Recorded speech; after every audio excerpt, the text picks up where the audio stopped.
Bonjour à tous et toutes. Du coup, moi je suis Vidal Lecky, collègue psy à la SQF, cofondatrice de la SQF, avec Yoram. Du coup, on va commencer cette première partie avec Sander Wiesel, qui est auteur de bandes dessinées, militant, engagé sur les thématiques liées à l'histoire et l'analyse de l'antisémitisme, de la gauche politique et de la modernité capitaliste. Tout un programme. Il publie son travail régulièrement sur les réseaux sociaux, il intervient parfois dans des débats autour de ses réflexions, etc. Donc, Sander, tu vas pouvoir venir. Donc, ce qui est intéressant là, c'est qu'on va ouvrir en commençant par recadrer, repréciser de quoi on parle quand on parle d'antisémitisme. Euh, En fait, Sander propose justement d'adjectivaliser, de rajouter un adjectif au terme d'antisémitisme en parlant d'antisémitisme moderne, ce qui permet en fait sans le vider de son sens, sans faire abstraction de ce qu'il décrit de réalité, mais d'en dessiner mieux les contours, les enjeux. Euh, cette intervention, je trouve intéressant qu'elle commence cette journée parce que elle fait sens aussi avec ce qu'on défend à la SQF, c'est-à-dire une pensée et des pratiques aussi dans nos métiers qu'on rappelle et qu'on souhaite toujours situer, avec la constante nécessité de questionner, de re-questionner les termes, les outils, les concepts qu'on utilise, tellement qu'on finit par les vider de leur sens en les laissant désitués. Et du coup, l'antisémitisme, les réflexions autour de ce terme, la capacité à en cerner les expressions et les effets sont situés. Et c'est ce que je vais nous expliquer, Sander, maintenant. Je te remercie. Oui.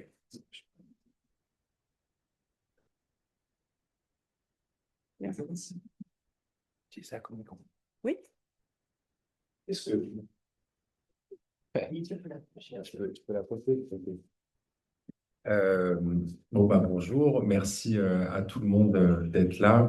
Je vais essayer d'esquisser un tout petit peu en introduction l'objectif, disons, de cette présentation. En fait, moi, j'ai voulu ne pas faire quelque chose qui ressemble trop personnellement à un truc magistral pour commencer l'après-midi. Donc l'idée, c'est plutôt que je vais essayer de revenir un peu sur l'histoire du terme en tant que tel d'antisémitisme. Et pour ce faire, on va devoir un petit peu se balader dans l'histoire pour comprendre un petit peu d'où vient ce terme, à quel moment est-ce qu'il apparaît, dans quel contexte, à quoi est-ce qu'il fait suite et qu'est-ce qu'il précède potentiellement. Euh, Ce que je vais essayer de donner du coup dans cette partie, ça va être vraiment principalement certaines références historiques, des concepts, mais aussi des outils méthodologiques en fait, pour à la place d'être là à dire ah alors ça c'est ça précisément c'est antisémite, et ça c'est pas antisémite, et ça c'est antisémite, et ça c'est pas antisémite, plutôt d'expliquer euh, la méthode que moi j'ai essayé de développer dans ma tête, pour détecter les choses qui sont antisémites ou pas antisémites, qu'est-ce qui euh, pardonnez le langage vulgaire, mais qu'est-ce qui pue l'antisémitisme ou pas? Mais savoir le reconnaître aussi au-delà de son apparence manifeste du premier abord.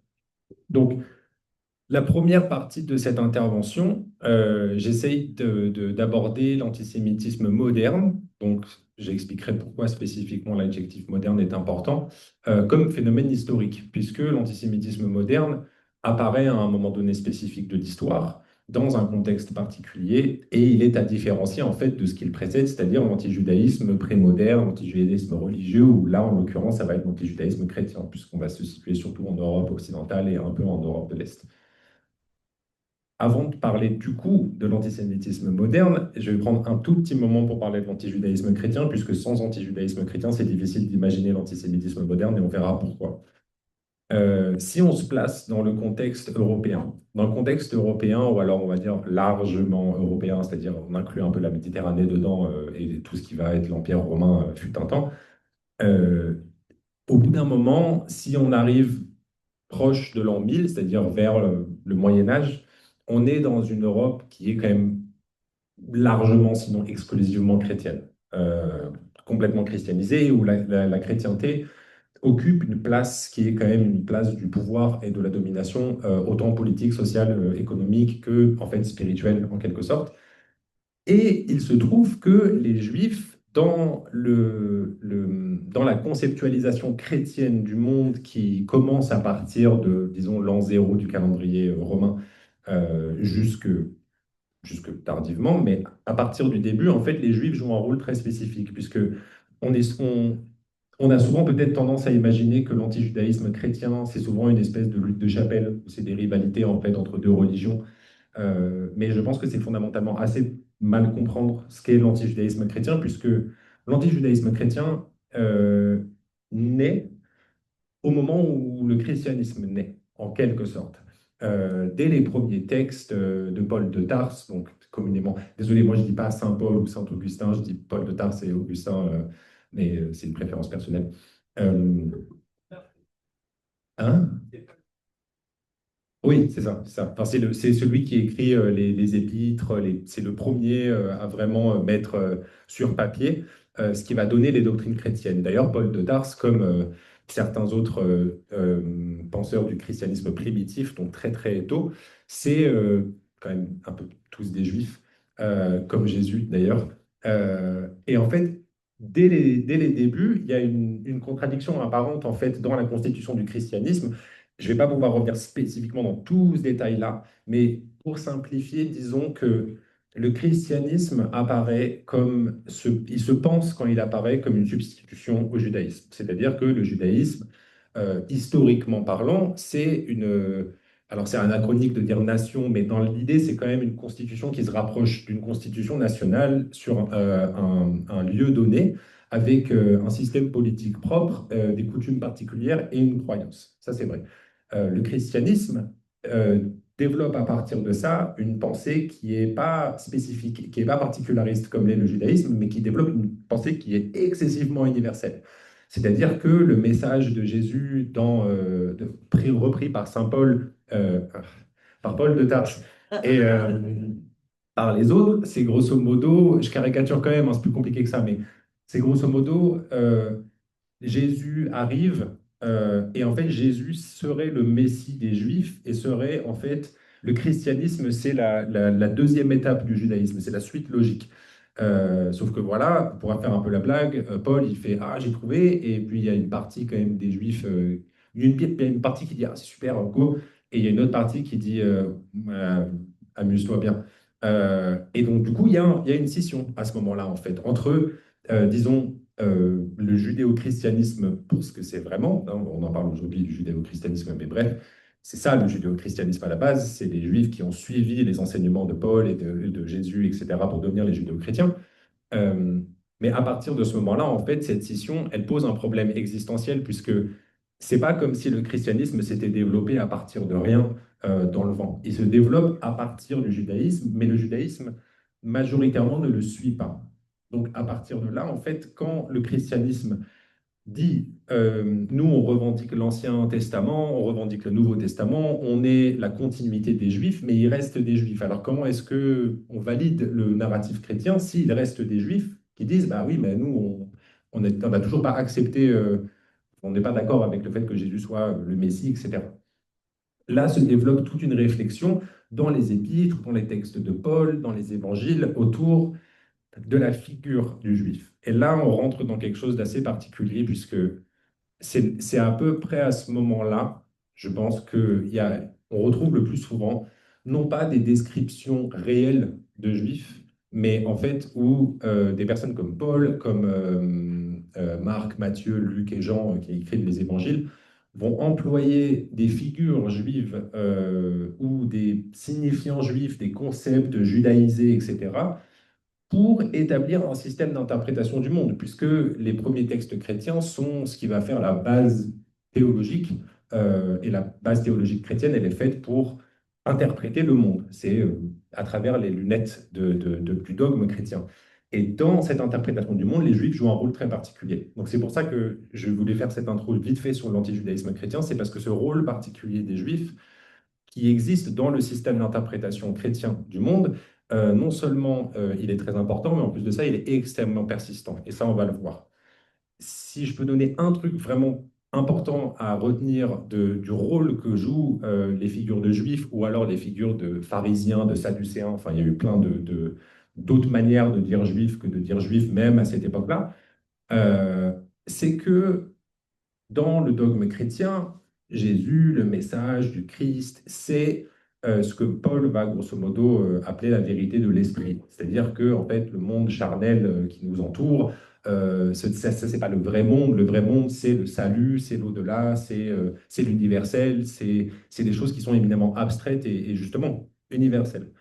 Euh, le judaïsme va être pensé, enfin, le judaïsme va jouer le rôle de l'anti, insérer tout ce qu'on veut de bien et chrétien. Grosso modo, c'est que là où le christianisme représente une vérité, le judaïsme va représenter le mensonge. Là où le christianisme va représenter l'esprit, le judaïsme va représenter la chair.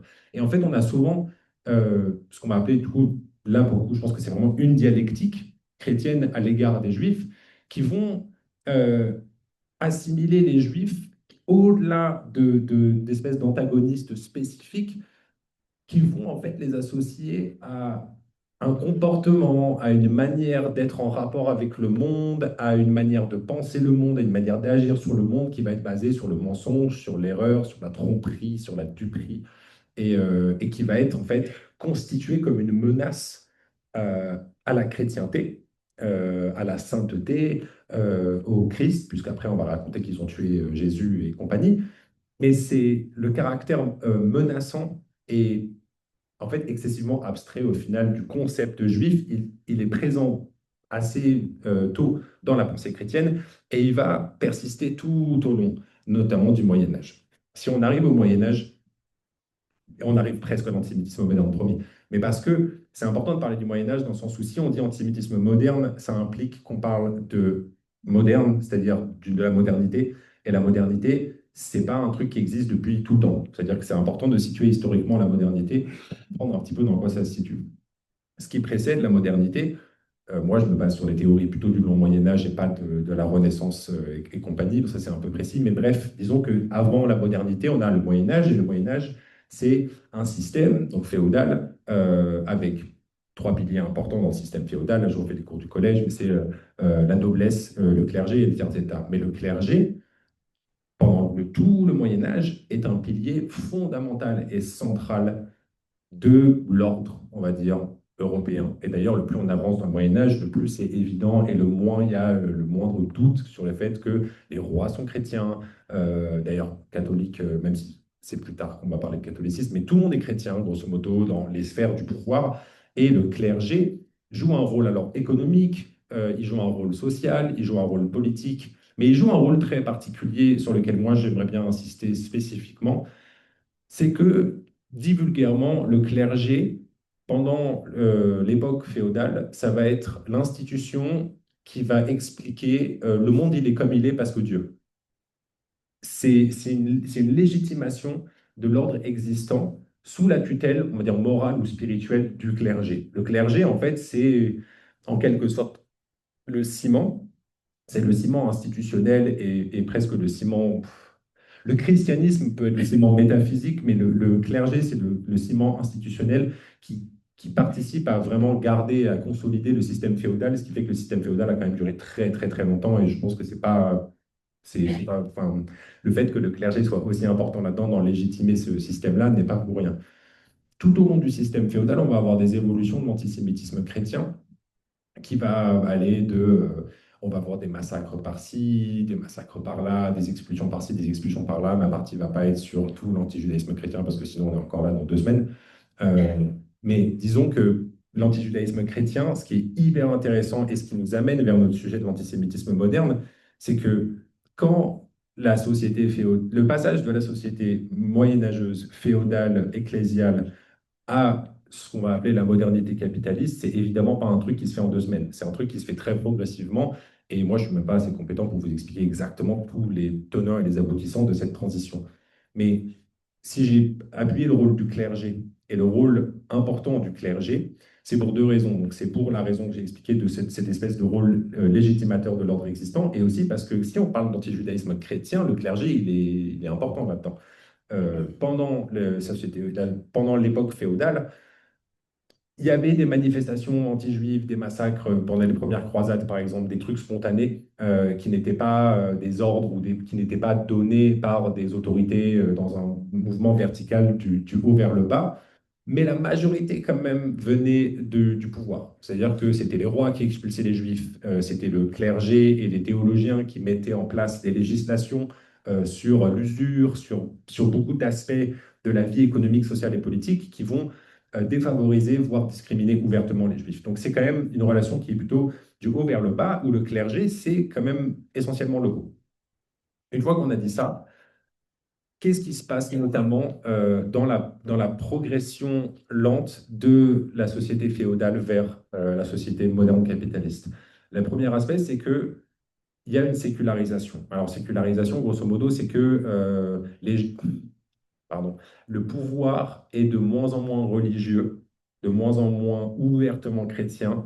De toute façon, au bout d'un moment, la société féodale, elle va, ouais, disons, elle va se péter la gueule et le clergé n'aura plus le même rôle qu'il a eu. C'est-à-dire que à partir du XVIIIe siècle, notamment de la Révolution française et de ce qui va suivre, les démocraties libérales, les républiques, on va voir en fait le clergé qui va être toujours, le christianisme reste très important, attention, mais le clergé n'est plus un acteur politique omniprésent et surpuissant comme il le fut dans la société féodale. Cette sécularisation, on pourrait imaginer en fait que bah, si les gens sont de moins en moins obsédés, disons, par la chrétienté dans toutes les sphères de la vie, peut-être que les juifs, on va les laisser tranquilles. Et en fait, non, c'est pas du tout ce qui va se passer.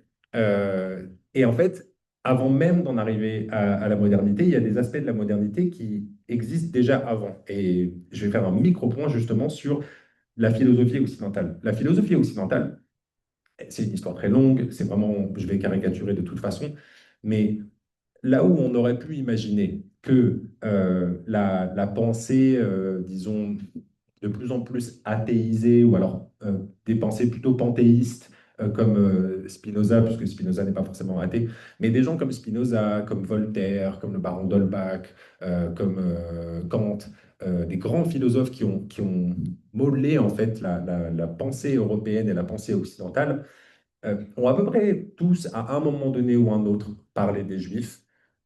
Et au final, même si leur discours se déreligieusaient, ah merde, c'est pas du tout un mot, pardon, même si leur discours était de moins en moins empreint de religion et de référentiels religieux, puisque c'était des penseurs qui se pensaient en dehors de la religion, on constate que ça soit Kant, que ça soit Spinoza, que ça soit quelqu'un comme Hegel, je ne dis pas que tous ces gens sont antisémites, mais je dis juste que dans leur travail, ces trois exemples-là, il y a un moment donné dans leur travail où eux, ils se sont identifiés à Jésus et où ils ont dit, la vraie vérité, c'est faire rupture avec le judaïsme.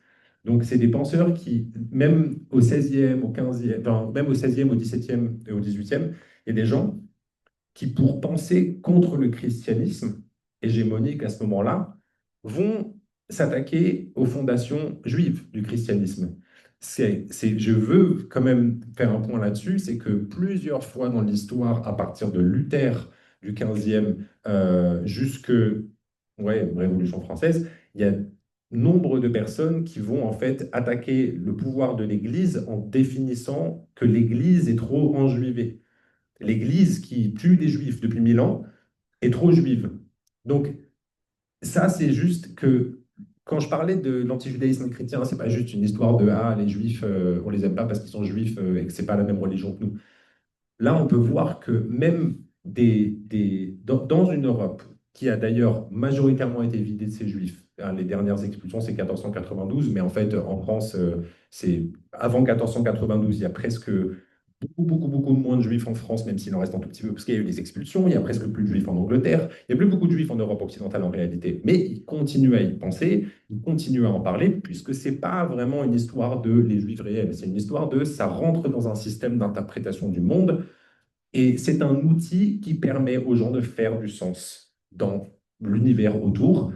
À l'époque chrétienne, c'était dans le cadre référentiel du christianisme.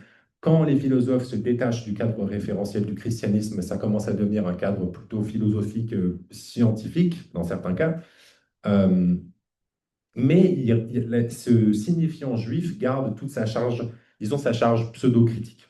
Et là, on commence à percevoir une continuité ou alors un truc redondant dans l'utilisation du juif, de l'enjuivement, de la judaïsation, enfin de tout ce lexique-là, pour opérer des critiques de choses qui ne sont pas juives, dans des sociétés qui ne sont pas juives, et où en fait, fondamentalement, il n'y a aucun rapport avec les juifs. Mais on utilise le terme. Et les philosophes les plus cultivés de ces époques-là utilisent ce terme.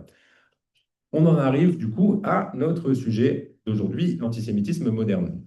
L'antisémitisme moderne, donc, apparaît dans ce qu'on va appeler la modernité capitaliste. Donc, la modernité capitaliste, il faut imaginer, essayer d'imaginer au moins que la transformation progressive de la société féodale en société moderne capitaliste, c'est un changement qui est progressif, mais qui est brutal, qui est assez violent à plein de niveaux différents, parce que la société capitaliste n'est pas très douce, et je pense que ça, on est à peu près tous au courant. Mais il y a un sentiment étrange, puisque on passe d'une société où la société est légitimée, l'ordre social est légitimé par le dogme chrétien, et donc par Dieu, et donc par le salut, et donc par ce qui est saint, à une société qui fonctionne toute seule sans que personne ne comprenne vraiment trop fondamentalement ce qui est en train de se passer, avec aucune perspective réelle d'avenir et aucune espèce de transcendance, comme ça a pu exister avec la religion. Donc, l'essor de la philosophie, ça existe, les sciences, ça existe, mais il n'y a plus d'ordre légitimateur de la société et de la manière dont l'histoire se déroule et l'histoire avance, autre que le capitalisme pour le capitalisme et la modernité capitaliste pour la modernité capitaliste. Ceci étant dit, si on arrive à l'antisémitisme moderne dans ce contexte-là, il faut comprendre que la fin du 19e, où apparaît pour la première fois le mot antisémitisme, déjà de un, le mec qui l'écrit spécifiquement explique que c'est pour remplacer le terme de Judenhass, qui est le terme allemand pour dire haine des juifs. Et on est dans une époque où l'antijudaïsme chrétien, pour le dire de manière un peu nulle, c'est pas à la mode. Enfin, les gens ne veulent plus être en mode ah, lui, il est juif religieux, et du coup, moi, j'aime pas la religion juive, etc. Les gens, c'est pas leur souci à ce moment-là. Mais il y a quand même le substrat on veut parler des juifs, mais pas forcément en tant que religion. La modernité, avec l'arrivée des sciences, et notamment l'arrivée des sciences racistes, en fait, le racialisme, l'anthropométrie, c'est ça qui va colorer un peu cette époque de l'hostilité envers les personnes juives, qu'on va appeler l'antisémitisme moderne, où en fait, l'antijudaïsme chrétien qui existe déjà de base, il disparaît pas, il se détruit pas complètement pour laisser place à l'antisémitisme moderne. Si j'ai fait toute cette introduction sur l'antijudaïsme chrétien, c'est bien pour expliquer que l'antisémitisme moderne, il se situe dans la continuité de l'antijudaïsme chrétien. Mais l'antisémitisme moderne n'est pas l'antijudaïsme chrétien, puisque c'est pas le même référentiel et c'est pas le même contexte historique. L'antisémitisme moderne, il apparaît donc fin du 19e siècle. On est dans un moment où le contexte, rapidement, il y a la guerre. Voilà. L'Europe de la fin du 19e, c'est quand même la Prusse et la France qui se font la guerre dans tous les sens. Il y a des scandales financiers un peu dans tous les sens, puisque le capitalisme libéral est en roue libre et d'ailleurs va pas tarder à être en crise vers la fin du 19e.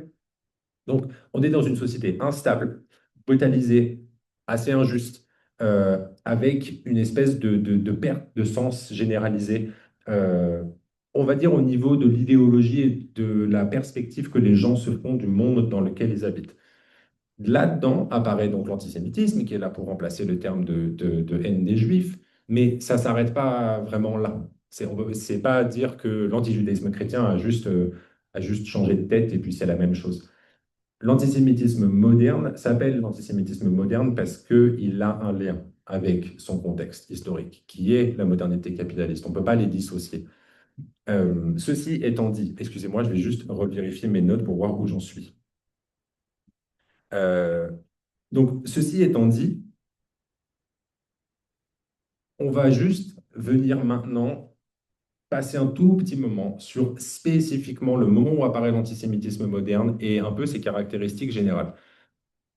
Comme je disais, le monde de la fin du 19e en Europe occidentale ne ressemble pas du tout au Moyen Âge. Beaucoup de choses ont changé à ce moment-là. Et il y a une chose très importante qui a changé notamment, c'est que les Juifs à partir de 1791 en France et à partir des, je n'ai plus la date en tête, mais pas très longtemps après en Allemagne, les Juifs sont émancipés.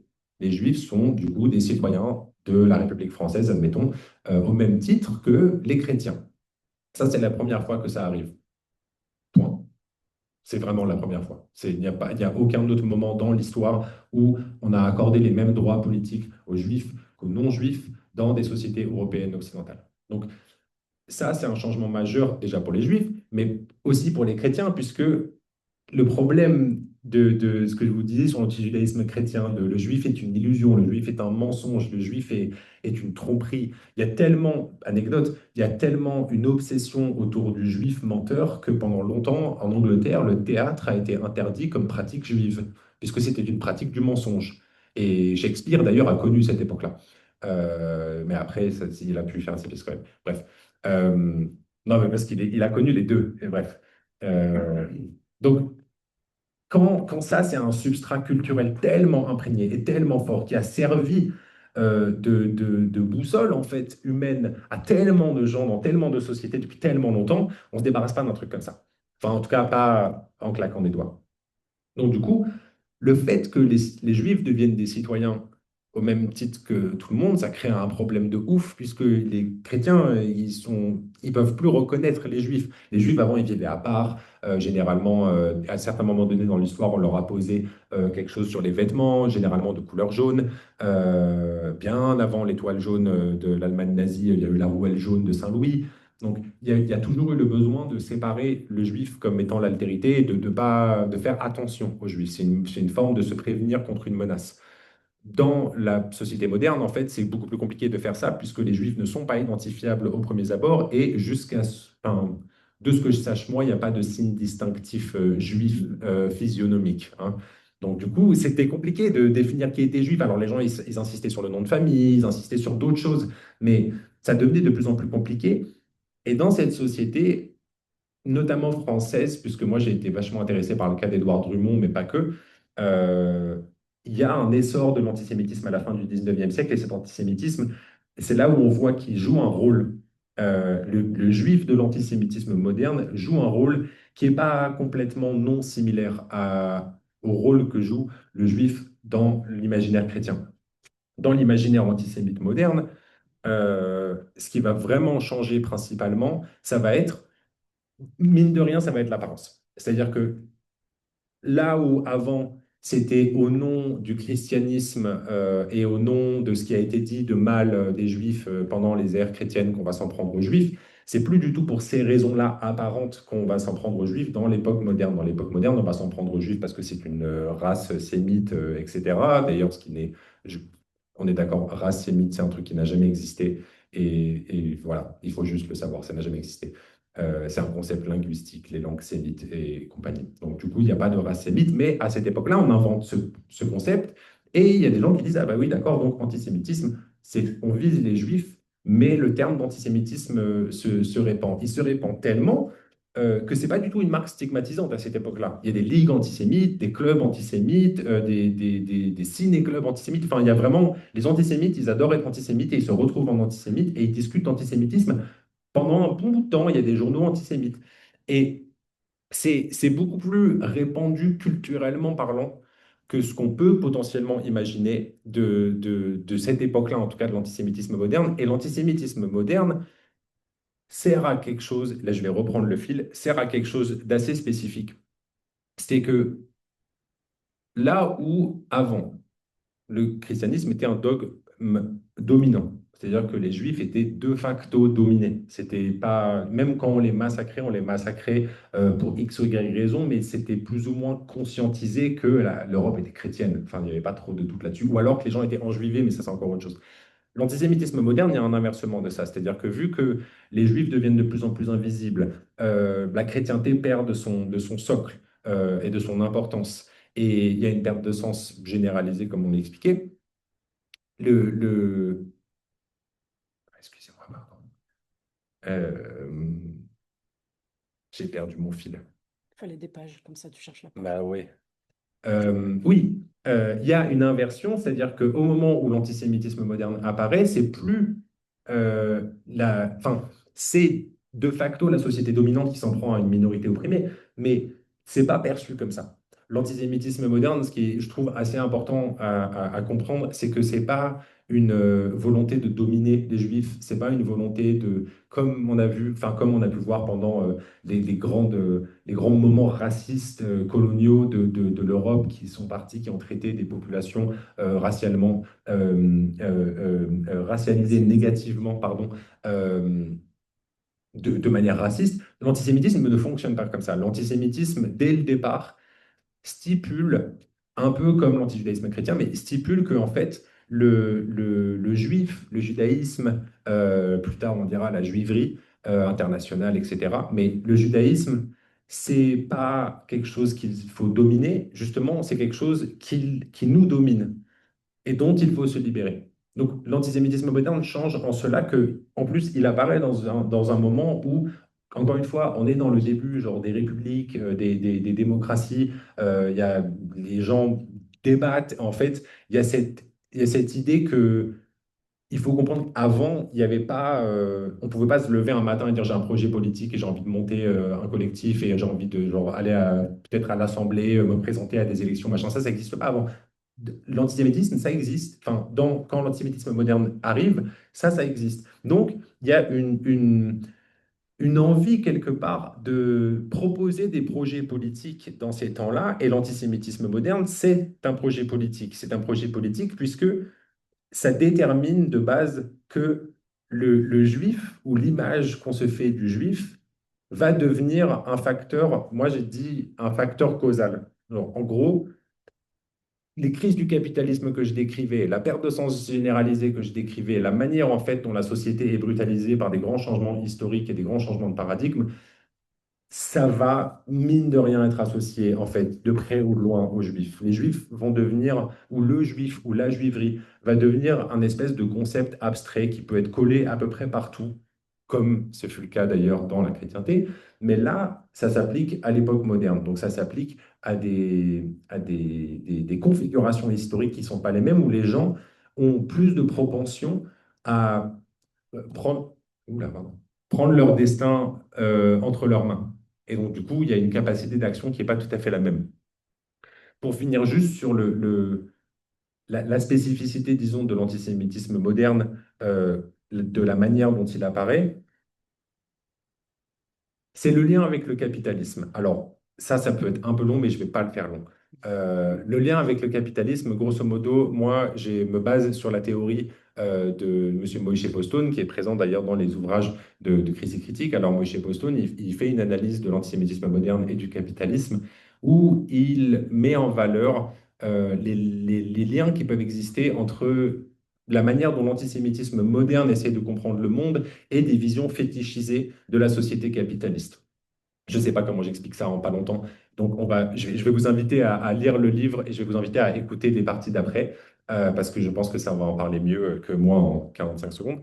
Euh, donc, donc, en fait, à la place de ça, on va faire juste un micro-point sur l'antisémitisme moderne. On va juste finir cette boucle sur la modernité. Qu'est-ce qui rend historiquement spécifique l'antisémitisme moderne? C'est que au contraire d'une société chrétienne dominante et qui opprime les juifs, là, on est dans une société effectivement chrétienne dominante ou alors athée dominante qui domine de facto les juifs, mais qui, de plus en plus, se sent quelque part, ça c'est très visible chez des gens comme Drummond ou chez des gens comme les nazis, on verra après, qui sentent leur capacité de prendre en main leur destin échapper de leurs mains, puisqu'on est dans un système monde capitaliste où en fait les gens n'ont pas fondamentalement beaucoup d'emprise sur le destin des continents et des grandes sociétés. Et il va se développer une forme de paranoïa. Cette paranoïa, je trouve qu'elle est très bien illustrée par une citation d'Édouard Drummond dans son bouquin La France juive, publié en 1882 ou 6, je ne sais plus exactement, mais bref, qui est un best-seller en France, où il écrit tout simplement Tout vient du juif, tout revient au juif. Ça, c'est une bonne manière, je pense, de comprendre l'antisémitisme moderne de cette époque-là. C'est-à-dire qu'on est vraiment dans un moment où se développe la pensée conspirationniste, où se développe la pensée en fait en boucle fermée, où grosso modo l'antisémitisme va commencer à s'auto-nourrir tout seul et il va commencer à grossir, puisqu'en fait, par principe, comme système de réflexion où le juif, et c'est un concept plus qu'autre chose, enfin, ça peut coller à peu près n'importe quel truc. Ça peut coller à un scandale financier, comme ça peut coller à un déboulement, que ça peut coller à peu près n'importe quoi. Ok, en fait, on va arriver aux nazis. Voilà. Non, mais parce qu'en fait, si je voulais vraiment parler un peu de l'antisémitisme moderne avant de parler des nazis, c'est parce que un des objectifs quand même de la partie, c'était aussi d'expliquer que pas tous les antisémites modernes, même de cette époque-là, sont nazis. Et ça, je pense que c'est très important de le comprendre. Mais parlons des nazis. Et ce qui va être important d'expliquer sur les nazis, c'est, je disais juste avant, que une des spécificités de l'antisémitisme moderne, au moment où il apparaît historiquement parlant, c'est le changement un peu entre le lexique et le référentiel religieux et vers le lexique et référentiel politique et racial. Je pense que politique, c'est important parce que c'est pas que racial. Euh, Politique et raciale, ça peut être chez les nazis, en fait, c'est hyper parlant puisque eux, ils ont une forme d'antisémitisme qui, moi, je définis ça comme le paroxysme de l'antisémitisme moderne. Pour être un peu provoque, en fait, les nazis sont les antisémites modernes les plus cohérents de leur temps. Puisque c'est ceux qui vont aller jusqu'au bout de leur réflexion, si on peut appeler ça une réflexion, mais qui vont aller jusqu'au bout du principe de l'antisémitisme. Pourquoi est-ce qu'ils sont spécifiques, les nazis, et que pas tout le monde est nazi? Et je pense que c'est important de le comprendre. C'est que là où je disais que l'antisémitisme moderne a une base politique et une base raciale, pour les nazis, la base raciale. Alors, les nazis sont excessivement racialistes, la race aryenne, tout ça, la pureté de la race. C'est pas tellement pour parler de ça que je parle de ça, mais on dit souvent, ah là là, la race juive pour les nazis, c'était horrible. J'aimerais bien rappeler un truc. En fait, les nazis, en tout cas dans la plupart de leurs théories, parce que c'est pas hyper homogène non plus, mais je veux dire, dans la plupart de leurs théories, les juifs sont même pas fondamentalement une race. Les juifs sont d'ailleurs plutôt ce qu'on pourrait appeler une non-race. Qu'est-ce que ça veut dire une non-race? Déjà, de un, les races n'existent pas vraiment, donc du coup, les non-races encore moins. Mais une non-race pour les nazis, c'est que en fait, les juifs ne peuvent même pas être considérés comme étant une race, puisque ce sont des abstractions. Ce sont des concepts, et donc du coup, c'est le même principe un peu de l'illusion, mais dans un lexique racial. Donc, il y a ce côté-là de l'antisémitisme nazi qui est très, comment on dit, eugéniste, très basé sur la filiation, la génétique, mais il y a aussi l'aspect politique. Et en fait, pour moi, l'aspect politique de l'antisémitisme nazi, il n'est pas plus important. Il est tout aussi important et il est très important à comprendre. Les nazis avaient une conception du monde, en tout cas l'état-major nazi et les penseurs, une bonne partie des penseurs nazis avaient une conception du monde avec un acteur politique que eux appelaient la juiverie internationale. La juiverie internationale, grosso modo, la juiverie internationale est responsable de la Première Guerre mondiale, elle est responsable de la Deuxième Guerre mondiale, elle est responsable des crises du capitalisme, de la crise de 29, elle est responsable de l'alliance de l'URSS avec la Grande-Bretagne. La juiverie internationale, c'est un acteur politique omnipotent qui rend cohérent tous les trucs que les nazis ne trouvent pas cohérents et qui sont mauvais. C'est-à-dire que ça devient un espèce de principe conspirationniste qui chapeaute tout et qui donne un ennemi abstrait et conceptuel, mais qui fait que tout ce qui se passe autour des nazis, c'est pour ça que je parlais de paranoïa, tout ce qui se passe autour des nazis est digéré par l'antisémitisme nazi et compris en termes de la jury internationale fait ci, la jury internationale fait ça. Même quand les Russes vont avancer vers l'Allemagne et qu'il va y avoir des moments excessivement violents quand les Russes vont arriver vers l'Allemagne, il y a des journaux nazis pendant la guerre qui expliquent que c'est la juiverie internationale qui est responsable de ces massacres-là.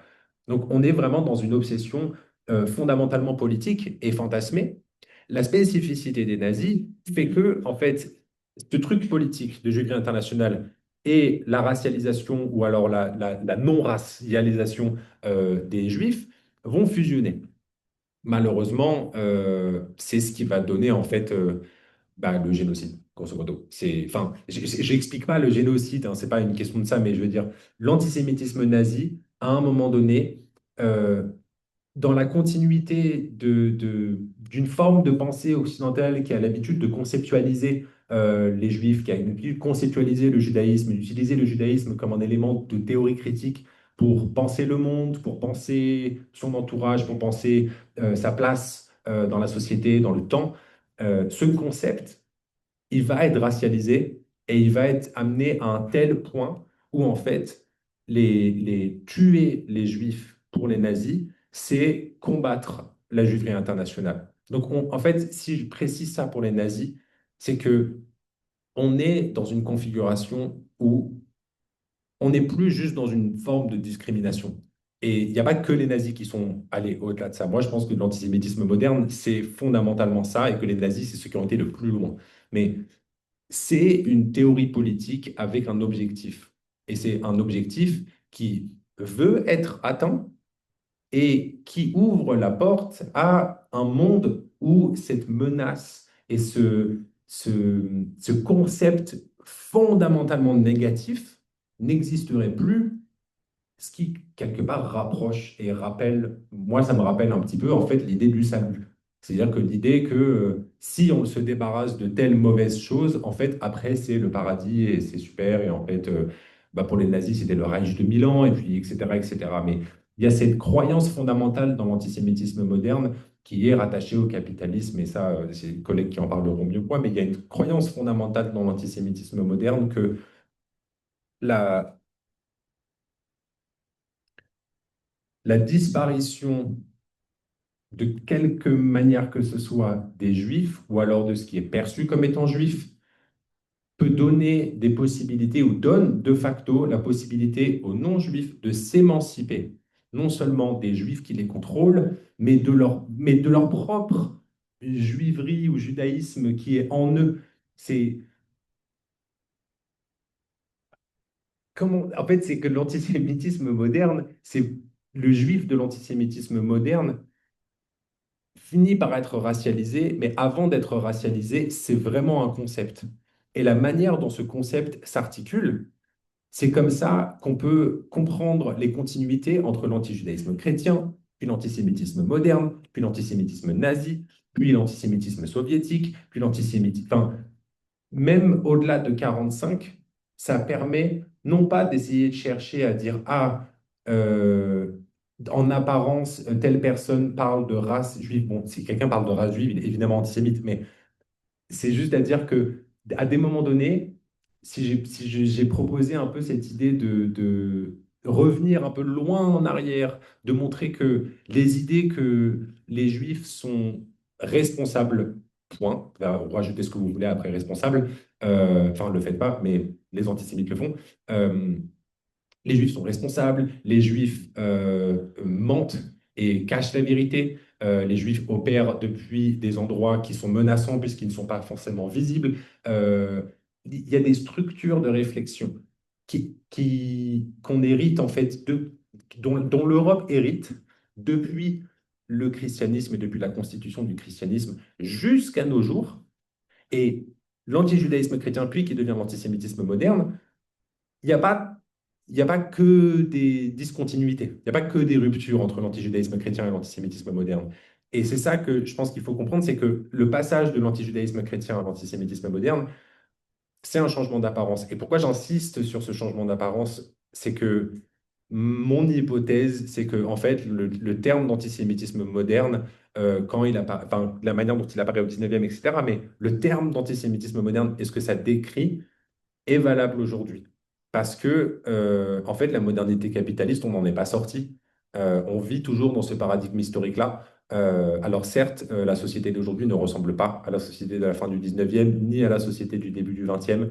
Mais si on parle du fait que les crises du capitalisme, en fait, continuent d'arriver, si on parle du fait qu'il y a encore plein d'imperfections dans les sociétés, etc., on, on peut estimer qu'en fait, en réalité, l'antisémitisme moderne en tant que tel, et pas l'antisémitisme nazi, mais l'antisémitisme moderne, est toujours un concept parfaitement opérant. D'ailleurs, l'antisémitisme nazi est aussi un concept parfaitement opérant, parce que malheureusement, il y en a encore. Mais l'idée, c'est que si j'ai fait cette partie, c'est en fait, entre guillemets, un peu pour essayer de répondre, et ça, je le laisserai encore une fois à un autre collègue pour sa partie sur son bouquin qui va sortir, mais c'est un peu pour répondre aussi à ces trucs de genre, ah, est-ce que l'antisionisme c'est de l'antisémitisme, est-ce que l'antisémitisme c'est de l'antisionisme, ou est-ce que l'antisionisme c'est de l'antijudaïsme antisémite de trucs.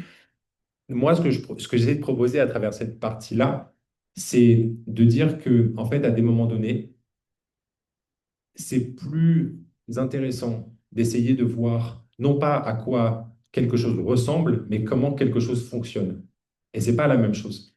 Il y a des manières de fonctionner de l'antisémitisme moderne, il y a des structures de l'antisémitisme moderne, des structures comme j'avais vaguement expliqué, l'aspect conspirationniste, l'aspect conspirationniste. Et vous savez quoi, je vais finir sur un exemple, et je suis désolé du côté hyper décousu de tout ça. Mais si on est un ouvrier de la fin du 19e siècle qui est exploité par son patron dans un contexte du capitalisme libéral avec une prolétarisation brutale, avec des gens qui gagnent très très mal leur vie et qui en fait se tuent la plupart du temps au travail, si moi je suis cet ouvrier-là, admettons, et je dis, ah là là, putain, les banquiers Rothschild, c'est vraiment des capitalistes et ils m'énervent. Ok, ça, c'est pas antisémite, en fait, fondamentalement. Mais si je suis la même personne et que je dis, ah, les banquiers Rothschild sont beaucoup trop puissants, vous vous rendez compte, c'est eux qui contrôlent ce que font la France et l'Allemagne, là, tout d'un coup, on est dans un autre truc. Et en fait, c'est pas le fait forcément de critiquer quelque chose de juif ou quoi machin, c'est ce chemin cognitif qui s'opère entre le moment où il y a un signifiant juif qui est identifié et la place qu'on lui donne, le rôle qu'on lui donne et la fonction que lui, il a dans la représentation du monde qu'est la 1, c'est ça qui peut permettre à un moment donné d'aller au-delà des apparences, d'aller au-delà du lexique, d'aller au-delà des termes, d'aller au-delà du vocabulaire spécifique et de comprendre que ce soit les pharisiens, les sadducéens, les juifs, les sionistes, les machins, ils occupent généralement dans des pensées antisémites qui ne se réclament pas forcément de l'antisémitisme, ils occupent la même place et ils ont un rôle très très similaire. Donc voilà, j'espère que c'était pas trop bordélique comme voilà.